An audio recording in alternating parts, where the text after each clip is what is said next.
to Pefina. Today, or 2 for Alababwa, my quantity in dead and in dead. Kopenabwa ma izi bibia etumna abewe yi wa asomdwem na akada kopenasi da wa ma afi akwa pro asan abotuyen biem nti da mena yekaza e mo bibiara assalamu alaikum wa rahmatullahi ta'ala wa barakatuh yade saka oye honorable member oye honorable Lamidi ALHASSAN ano no oye TANTRI AYIKOO-AYIKOO assembly member dama na pay yeze kebo ni tira sokro no Costa TV Community Connect. Yasha so baby. Ebu ye wo oye TANTRI AYIKOO-AYIKOO electoral area. If ya boko baby fofo. Na won say so there. Aya assembly member. Ana wo baby etuma etino no anampo share no. Eyim ze otuma rekodo ho. Anada otuma tren. Assembly member se piwa wa wo gweme sim ha. Won kita wonzi onye nananom onkoye. Assembly member wa nikita wozi onye nananum onkoye se na assembly member wa na adwene de kuro ne za nti ma obede mbia ma ope na obeye origin dwumezi a mbo nananum amanzie na retu anamon bodawul chiraza abutum no wa ya amanoko na se no so se de ne biara wo kuro mu ano wonto aba na woyi nana nchati mese wonto aba na woyi nana da mom nana ze ohode bia our assembly member what say what to about so second imo nti awi biso edinkoyima we edinkoyim honorable assalamu alaikum warahmatullahi ta'ala wabarakatuh wa alaikum salam ta'ala wabarakatuh be ba cho apom yezi alhamdulillah right so the can ebobo abado sendem ya ko ya pedu ngobado ya ko ya abra asim kwantado ya ko ya tibuda ko adesada electoral area ya ko kakomodo electoral area na mom ye ba hey wa ho keka na kwana fada tum na baba won zamana no himpefu ya asi yetu chamo ya mechicha papa ayo umpefu a oboy ma ahon babo no so tum awi apa ya we committee fu nyina e bo na ba na e bo ya he na so na ba papa na nchende fidezi ona na aba mazi na efi tum na ojo no kakra amajuma time so wotum akọ but na anya abakasa wa asat a ojo am kakra yen won so za etuma ye bia anti emi so ana be yehwe ye wo black road our TANTRI AYIKOO-AYIKOO the black road is more our hinatiri na ma our hinayim no so ayetum na ekwa apro etum yeba yehwe akwana ahoro a our TANTRI area ni hina our black road and there be o ma our red road but as be other can you betia yen ashafo na ya fa kwanjedu na ya da Costa TV as there Walton young community wasn't my word ya da wana see me share one road nzi obi aya baye on ya menepia ontuma afin ko na wie na ye road order don kodo zisan Savoy oka 10 kilometer road Cape Coast South was a band mo kolobi there one by one from man into ya menepia from don kodo junction as a Savoy you go try to auto bien efa mensa saba school na no say kwanda ma the PWD but issue kakra ba issue in there ya by demolition kakra ano no komozi na yenzi wie ya me ya do yezi bia no so da ma ekon no afia ye wotwa na ye za tum anu sent kwa ya da ma in there ehwe say ye is a fashion traffic obakrom ha embra so dey egbe yan some of the roads inner roads ama say is a fashion dam na ndom be shekroma yen easy access of vehicle na yetu edua efe wa ha etina ye da ma adwumazin on ya menpia ontuma afin ko na wie izina ya ziansa ka adwuma ma yare ora be yan hwa won ketanwozi na nananum hon ketanwozi wo ya electoral area otren amazima kada my privilege pa ana menya opportunity there mempem for wo AYIKOO-AYIKOO wapemasam na abrofo si respect reciprocal say ya fraba na wo motum na sasabe embwaza empemfu so wan nanto by some painful was one to was a kital now there sabe empemfu na was it damn to me was a kital Inti easy be an bubiala safata as Bamona. What's walk on or walk out do torty. Inti I'm in pain for the Madonna. Anytime be a mobile now boom up here, will boom. Who am I? Because of Munkito Zimmer when inti Madonna Sibabri. Alright, yesterday be said there, all Latoria, young when a mebony pin, Doswa, Mesafumba, Naimba. How do you relate with them? Abakwana to me for the who's in the town, but they be a honorable. Abakwana for you, and they I dash one. Well, I was a little shoe. Sasha, my brother, yeah, and a poor boy and more man, light to her. And him youth president. Oh, I see. Aya. Okay. Normally, means in Kitan Bebre. Now, youth in Sabi, on your demo scan a BB. Sebeta fache so wale umosa ebanantwa na ebiala so onwa nantu ye nti youth nzi medona ase and now man ka sam koma mo fansham youth no nkran there fita ikwa ikobobazi yanzi yan papa no wana abrdo din na yenwo but yen na abrdo mo hwam youth na the kind of awmakaka na adwen na yan so wontim na muhu bida. Because about 80% of them were SS, but still was one she was here. Ejuma, even we fitting, even carpentry, even mason, as international, or breakthrough the future of the community, are very very bright. About community, artisan biala in what this community enya. From burden to whatever about this community, a baby professionals also when you may do my papa. Inti muka musician unkran there Dawanasi. Na is in past sala the new generation ya wabe wa jism of community. But they be amakade yeyem bebu ni easy. Ot sebe youthful as a brand no bakakra. So ya ni yen apota kakra. Timuka show the union and then I'm proud of them.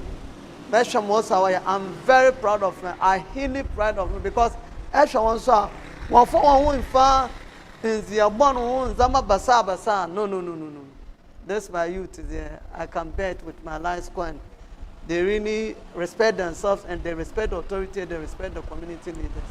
So we come about the power. Yeah, for the man who know about Oya Onya Aya, about youth president. I said another Thursday, you ban ho. Na ibibisa na ho babua. Kwana ofoda Aya to me tun common. It said that honorable kanina Aya no kwa na fie to me kwayim. Honorable kwa biara anke you ho. Na pa ma tia da anke you wonchino. Yehwa Aya won say da. Anke you nketenkete Aya to me tibi. Another hazard no. Bamba no me din anke you ntama. Normally someone come on further come on phone to moi. Dama zaman zi. Ibi shada nya. Se un dey be abaye o chada impoku no ofi baby na wa ba. Se so musa na yan fancha. To be honest with you, another yan fancha. But this community because I and was AYIKOO boys were bad boys. I bet differ. This current AYIKOO boys are one. I tell you, everybody is serious. They will make life better in the near future. Say bury a baby. It's a mobile easy. I can bet on my life on there. When you're bad boys, every day be a baby. Waba a beautiful baby no waba fear also. Mobile is the one to them. My brothers, I'm on come boys. They are my senior brothers. And those are a bit said, you share with security in your community.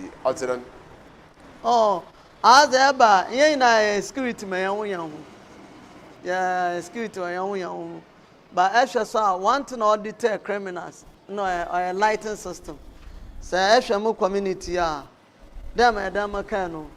Says the camera around 11 to 12 in the midnight. Now the camera as it from community ma. Some of your best will keep closer. May second.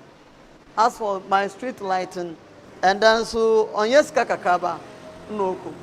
As I'm speaking to you now, don't put a maintenance kakra close to 1,000 cities oboko for street light maintenance.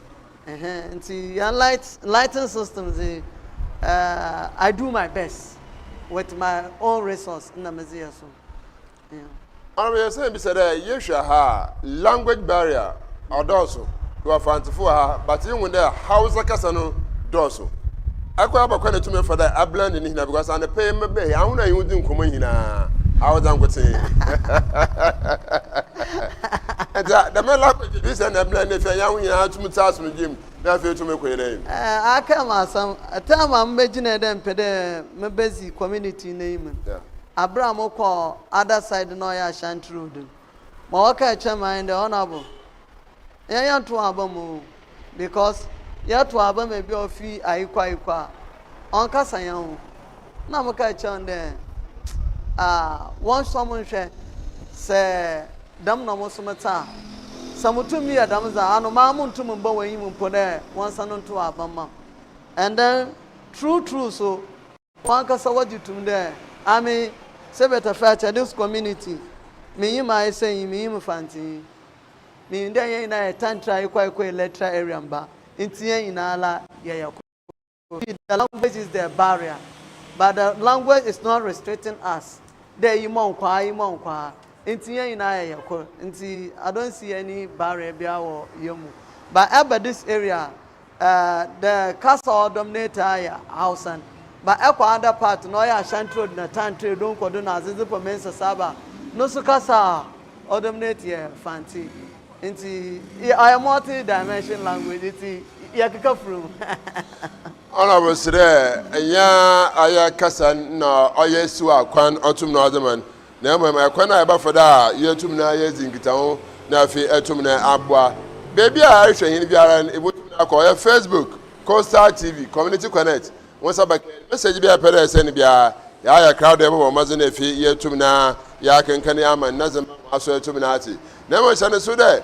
Coastal TV Community Connect, if we mention electoral areas or Hebiano, we are moving to that area. If you are about the task members, they are bound for no, I'll say to Mabua, now Ashan and so there. Zariano, Anabua, Mumputo Tumba, and other 2 months today.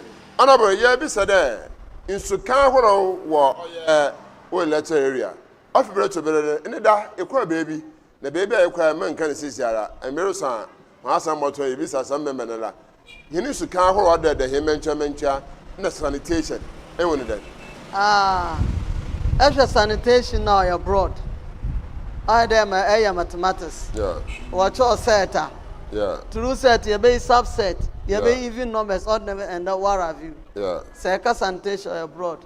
Say I come about drain system over this community. Yeah, answer Mr. Insha, oh yeah, you can that drain. Actually, drain system now. The only challenge I have with my drain system in there, Abra wire down my pavement team. I'm an assembly member. My contractor no age marine. Instead of connect to the main drain in 1 year. It's an wire challenge, but me urban roads engineer using Komobi Kakao almost every na yay. Never Shantroda. Your got or drain be or wire 1957. Our center were 1957. Fit away drain, no any proper maintenance. No so made one a money to one a money, but this current MC wash and water. As if and Pebiana, I should write letter to that. Number attached with pictures. Number mama unit committee members, one sign, name fan common. Until I am in a pair. My Bibia Mary, Yame Aduma means committee, Mamma Biala sign. We are as a command. Now I shall know I am. And in the home, Ebayan ball of some sort. Now I am ball of some big challenges, man. Pa because other baby no now say rainy season, them also the man. Zoom lion for an elm cacan over from Kakra. Into Oma Wuran Omenian. Into town go to Alaji Gago more Zikro. Na Mala Muniru, Malan Silim paying for war, AYIKOO-AYIKOO. What's honorable Ebre? Because a cafe been over betting we are now 700, 800, 900, no recall. A couple more years can. In Tinyala and Yaman for Bacasa. Nayaji 10 cities were household. Nayas are war. Nayas Timuran. Now from there, no, ya started there. Yaji scan kaka 1 city, 2 cities, 1 run on side.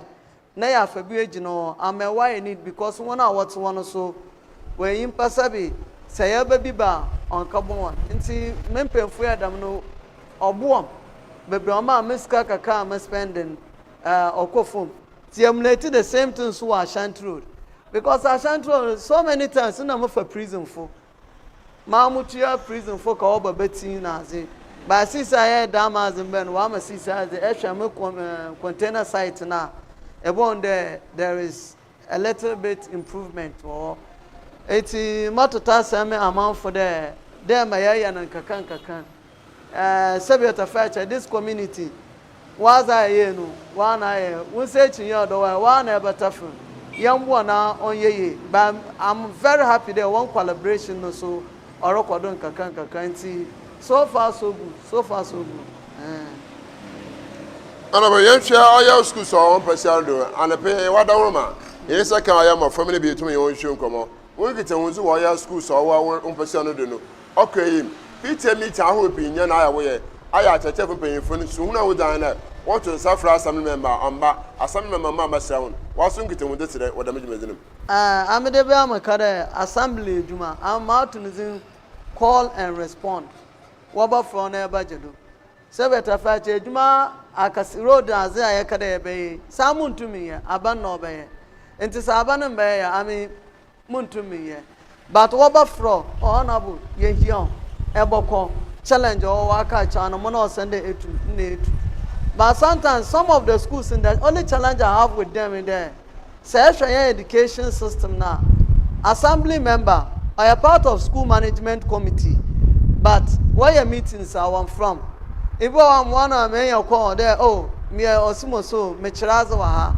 but these are the challenge I want to say oh why him there your education system no assembly member I am part of community school management committee but you don't invite me to your meetings how do I know that these are your challenge inti mati na me to one man as I'm speaking to you now Methodist Primary C was but to me there were per 6 classroom block previous government you turn on money acquire one but this current government was promising there the next one dialogue of baby ala ya fambra it's finally yes letter no so akọ it's move to one on money me aduma Methodist Primary so when ya one primary a one JHS waha and then school since we were me electoral or challenge pa actually school like Church of Christ they are some suruta oya home but assembly ni am budget aya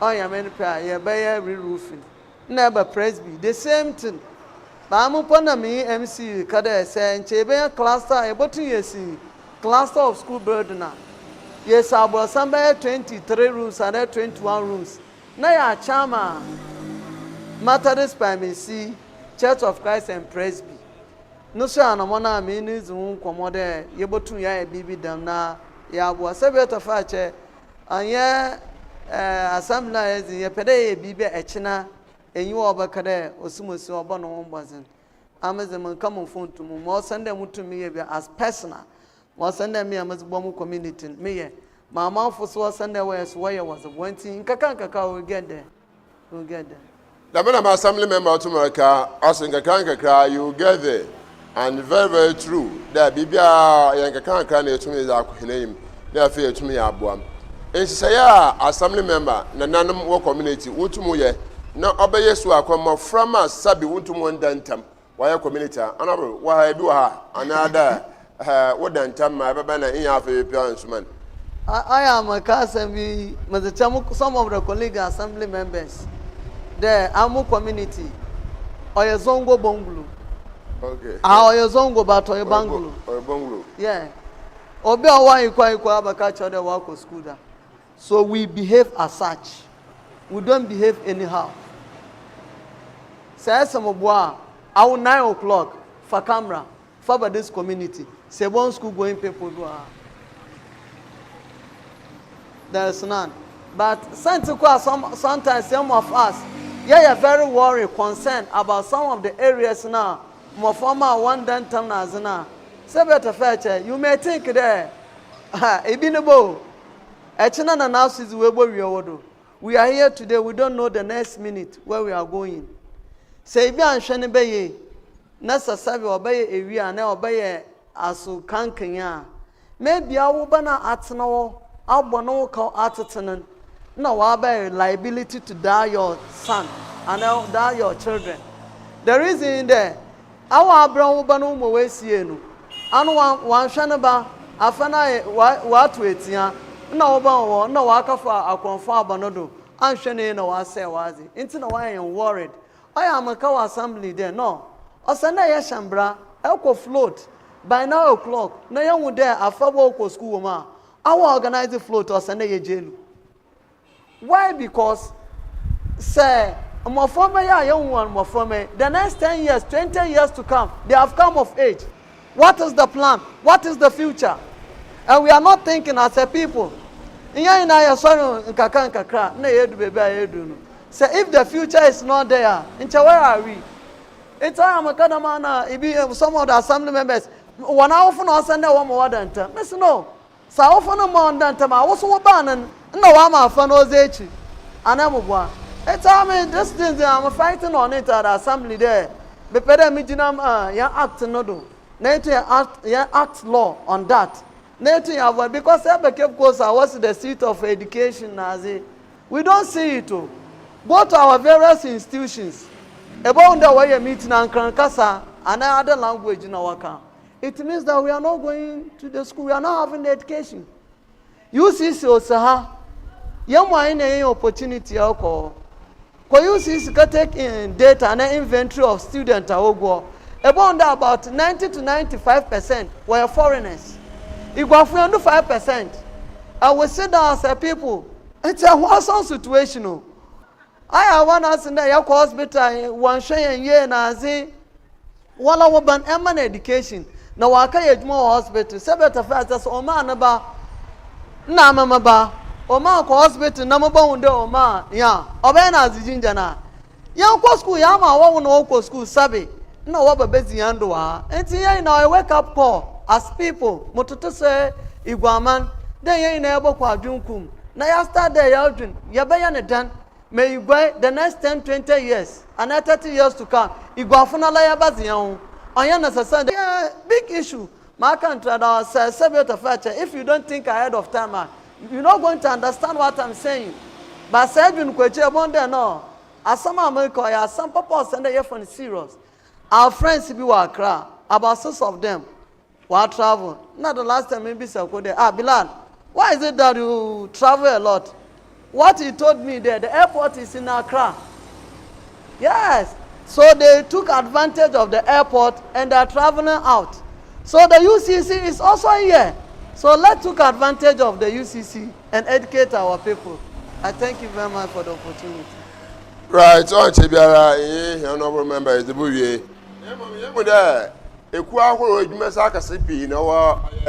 AYIKOO-AYIKOO another TANTRI. Yeah, why self-filling station. Yeah, Chinese food who they be so. Those companies like Asaka, what benefits as Aya Yinya Funo are you the military? In fact, these are one of the challenges I'm in war. But I always said there, as assembly member, I mean, what Omodo by me, I'm paying for what's on Numu, Nami, Ozukru Nazi. And then the last time I mean, Sarkimberry, the boy in the mini is in Komobi, Dam War, Dam and Zaman no there. Me pere me want to know. Now you put down something on paper. Now you serve all the businesses, our young community. Because, for instance, this more your best way. They didn't even come and knock door to our community leaders and tell them that this is what we are bringing into the community, which is very, very wrong. But because of maybe in Zambia, young fun to 2 years through the assembly, no, Wama, Bibi, Demis, into Yashe, and Bra, yes, bear found at least. Sano, Kopu, Kupon, community man. Let the opinion leaders of the community to know.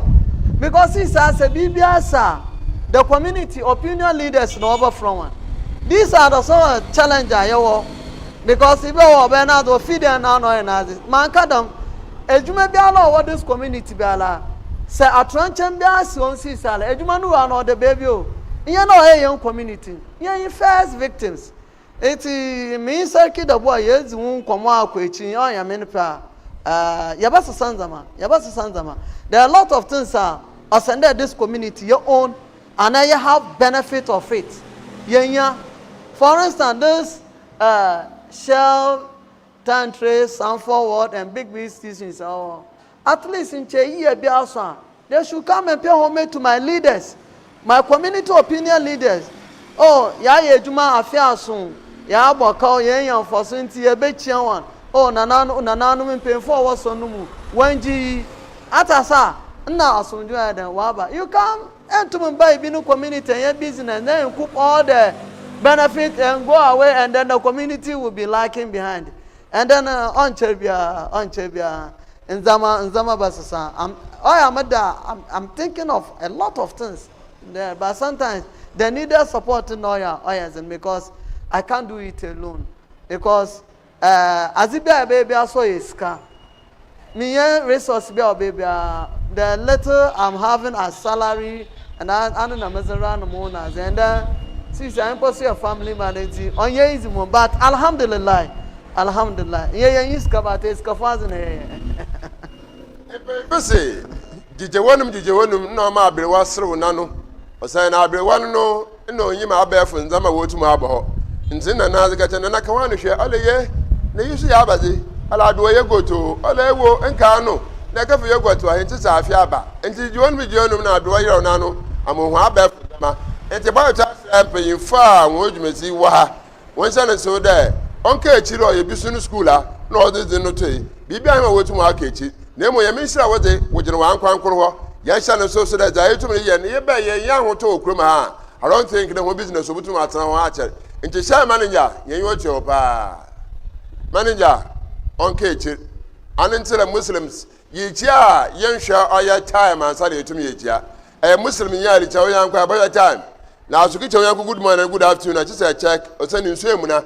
Ne we also mbay nti we abila awara check o tab enyi watch na hwahwa ban ho na ma wo yanko muslim yi tia na nso emu no amechen wonno ina la assalamu alaikum kama pa na ekọ nti da me na asam ne nti ma maje ntu na mura ma asomje atuma ba asomje ba yeno no bibia ahe otuma akeje nti chairman nja na Sanford oya hospital na mo ma me China na ansa e ba wo eba wa miso azaka chemela ntebra fu ni fi ukuro ma aba ha ba ma na asa ntebra fu ya eji ganiska ganiska na en na anukọ na fi etum na azekọ okrom na agwekete ojuma o ma ma za wonto anamar na mama ndama ntom no nke chiri kura ye ko oy Facebook onua daddy c osida in the worst of the papa nkan na abira hene na church oya tantri stand still ole san we see the ankasa ye into Obo AYIKOO TV when about the papa was so the other band no what that be my etumi adenam was say chair AYIKOO TV AYIKOO surunko and so to me na the papa dem ya shake media si AYIKOO TV community connect no iboko oye lotteries bia dem campus aya north old Brazil and south so akwana for so kan enti say you na take cancer Brazil nche hu Brazil Brabazi I want the last community of Campus North nti yama mazian share so nti ni na ebichi no ho na ya hwa zo autumn no record you no memory wie na ewia ya akoheneyim honorable aba futu na etum na zama manfe na nkwense sama zama manfe so na etum na aboa mamba ka chama manfe de so far yet some dream Abaha Muslims and Christians in a Nazibum. Just say the waka law kubana the inumura kaya son in Mutsano. 1 million fund the Maya phone call. Naya in a batam kuniyamamba in Chichimbiala you are mototasre. More man aberdu. One kada AYIKOO-AYIKOO and a TANTRI ELECTORAL Basabase base. Mototasre. Them a yet some dream young fast on Jensen da Mama former no waiting so once one busia no one found to be able to be ala na a man no more for Timakadama medobi biase the Costa TV so hasi but na na pena min den che yamalan kase o ye tafsir wa ya masalachi wo na min den che oboto one camera na akọ na wa ka fo so kaka na wa za che amanfo am I a privilege do Ghana malan kasa o Ghana ina mi su ibi wo mu community o Sheikh Munir na makaranta o Ghana ina so Moya papa bears no so AYIKOO-AYIKOO. It's amazing. And I'm proud of my leaders. The way they are thinking, the way they want to move this community, the way they want to shape the community. Alhamdulillah. Eba young community ha. Se embrent yamba waye wesio Quran akwetinu wado so bebre mafama kakrama wakanka Quran you will love it.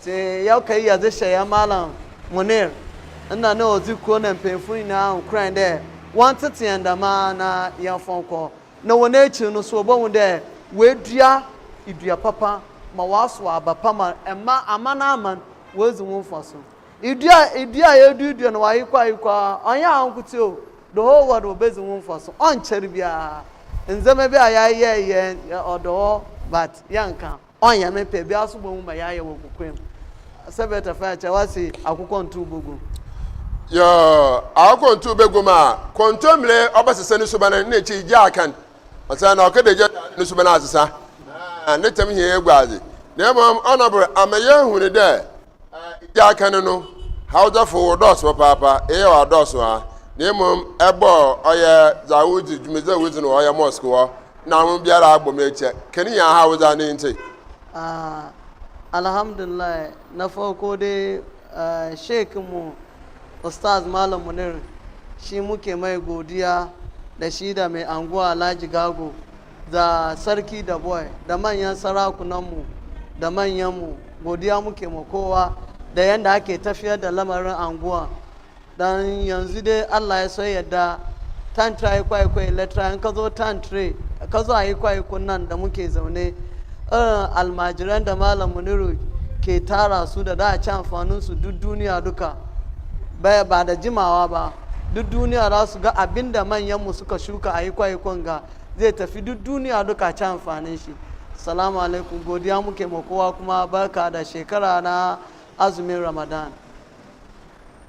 Right, seba da da bras papa sabaka che bi da da siza na che wa bi biamo intumi hye bia na nka cha medasi ene me bia medasi anhwe ya we ka che de eye firitu abam nti bokwa ankafo na ekwekizu nkoma na ya ba nti bi mawaza na baka che de dasi nti fedama konje do ya da oye honorable member Lamidi ALHASSAN ebada na asma papa da ende wotum na wagya wa wetu ubodo bie na ebakwa hin krom ebakwa hin office na akwatu do wo ya bi fufu I'm sure nkanfofo yamabo next week baby ala yin osu akon oyo tumfo na pa ebakwa oye nkanfo community yamabo ye hwe de next week oya 6 March left rider na naka chala stand still ti ebakwa egite no ho nje se ya nkwankanfo a na cha ye kwa stand still oya 6 March na fi tuma akwa change na emo chane so de aya assembly member na apede yututira ye ba won paso da akwanda wabutum na aba Costa TV aya abon komo anada afre na fi yetum na yen wetin komo te bada honorable members papa ya mensha yen kura imom na mom za wa ya amahen yen wo so papa ansa ne butu yen sebu wo ya duabie no na yen ayo unit committee etum na atwen komo na mom se sia honorable manimu da yen National Commission for Civic Education NCC for yen wa atwen komo na ya hwe de Ghana what's a constitution yema chapter 1 okaba asam na chapter 1 na sunuma asam nsampi wo ho and constitution will be that my Bible and Quran wo de mana nti ebada oya honorable member Lamidi ALHASSAN imana assalamu alaikum wa rahmatullahi ta'ala wa barakatuh ya bin sha papa eda wasipi da baka hinisa nti yenda yewambra yeba ebo choko bonodo